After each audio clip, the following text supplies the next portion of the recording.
I'm Amanda Ellis, head of the New Zealand Aid Program.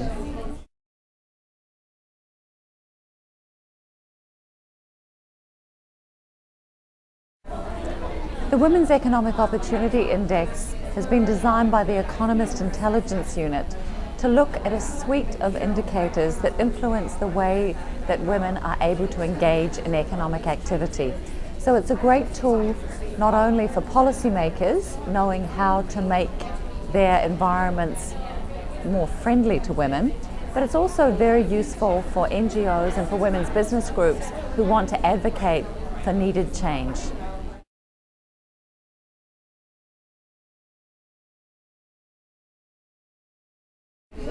We work mostly in the Asia Pacific region out of the New Zealand Aid Program, and the Pacific is around a third of the world's surface. It's a really large ocean with very small land masses.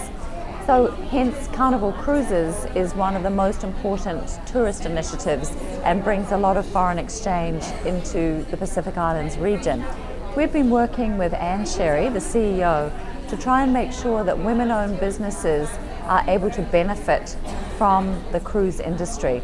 And that's not only in providing local fruit and vegetables instead of that being flown in, it's also providing local knowledge, tours, and also handicrafts that are created in a way that's both sustainable but also addresses the desires of the passengers. There's no point producing handicrafts that no one will buy. So it's really an important initiative to make sure that there's benefits flowing to the local communities and particularly women. And we've found that the women have been able to use the money to pay for school fees. So there's a real race to the top. Carnival has also been providing solar panels to ensure that the villages are able to have a sustainable source of energy.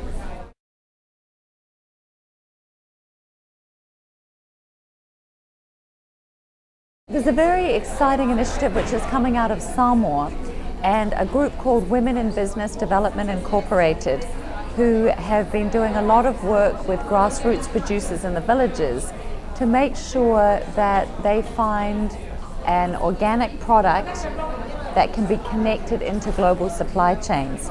So the great example is virgin coconut oil and a contract with the Body Shop. So anytime you buy a Body Shop product that has coconut oil in it, it will have come from Samoa or now affiliates in other Pacific Islands who are working with women in business in Samoa to produce the same kind of high quality organic oil. What's exciting about it is that the producers can remain in their village environment, so instead of that urban drift, people are able to create a cash income out of a local product, coconuts, which is abundant in the Pacific, and create it in a way that is sustainable. In Pacific Island environments particularly, using phosphates and fertilizers has a negative effect not only on the direct environment but also in the runoff into lagoons, and therefore can also be dangerous for traditional fishing grounds. So promoting green products and organic products is really a win-win, because there's not only a premium paid internationally, but it's also ensuring that those very fragile island ecosystems are maintained.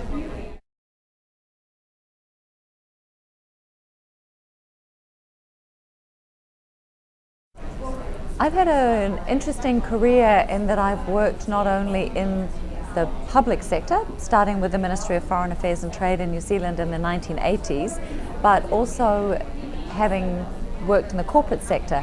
So I was National Manager for Women in Business at Westpac, which really gave me a wonderful opportunity to understand how to develop gender-sensitive financing mechanisms. Westpac became a member of the Global Banking Alliance for Women in 2000, and when I moved to the US and began work for the International Finance Corporation, where I founded the Gender Entrepreneurship Markets Group, we were able to take the Global Banking Alliance for Women into developing countries, and there are now 34 members across the world in every region who are committed to delivering to the women's market. And of course, it makes great business sense. It's not only the right thing to do, it's a smart thing to do, And as President Zellick from the World Bank used to say, gender equality is smart economics, because of course there's enormous profit for banks in being able to deliver sensitively to women the kinds of products and services that they need. Now, as head of the New Zealand Aid Program, we are very much focused on trying to make sure that there are economic opportunities and sustainable economic development throughout the region in which we work most, which is the Pacific, and that has involved a lot of work with women-owned businesses. The final thing that I'd like to tell you a little thing about is aquaponics, which is a new technology we're trialing, and it involves a closed system which combines hydroponics and aquaculture. So fish in a pond, the water pumped into a growing bed which provides fertilizer for plants. The water is then cleaned and pumped back into the fish tank. And that allows a usage of 90% less water and 2/3 less land than traditional growing systems. It's also a faster growing cycle. So a win-win which is being trialled in the Cook Islands at the moment with a Women's Growers Association. And the idea is, should that work, which we're keeping fingers and toes crossed, that would be taken to a number of outlying atolls where there are real problems with scarcity of fresh water, and often atolls do not have good deep soil.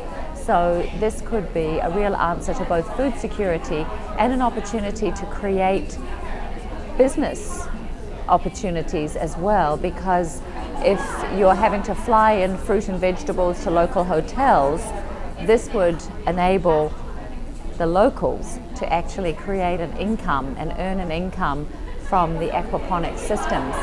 So we have a steering group of the Australia-New Zealand Leadership Forum, which is CEOs from the major companies in both Australia and New Zealand who work in the Pacific, both the banks, Westpac and ANZ, and big building companies such as Fletcher Building, which is the largest listed company in New Zealand, and an engineering company called Becker's.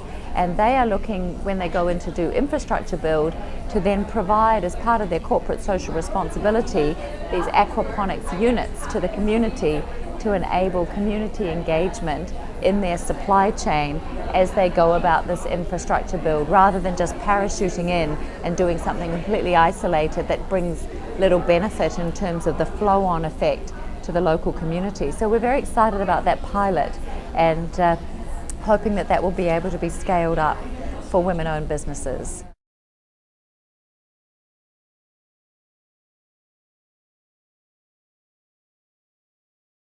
Well, New Zealand believes Rio Plus 20 is a very important process. We have a particular interest in ensuring that there is a good outcome on the sustainability of oceans and also of agriculture, and to try and eliminate fossil fuel subsidies. Subsidies have a very harmful effect on the market and create distortions, and so we're wanting to make sure that there's a race to the top and that there is environmental sustainability built into the way in which we use our oceans, and we encourage the growth of renewable energy rather than maintaining the subsidies on fossil fuels, which are creating the wrong kinds of incentives for the green future that we're all hoping for. The fact that Rio is such an inclusive process too, and there are civil society, parliamentary and business representatives here, I think bodes well for the future, because we're wanting to build on the Busan Global Partnership for Development, which involves all actors, because it's only as partnering that we're going to be able to join hands and create a truly sustainable future together.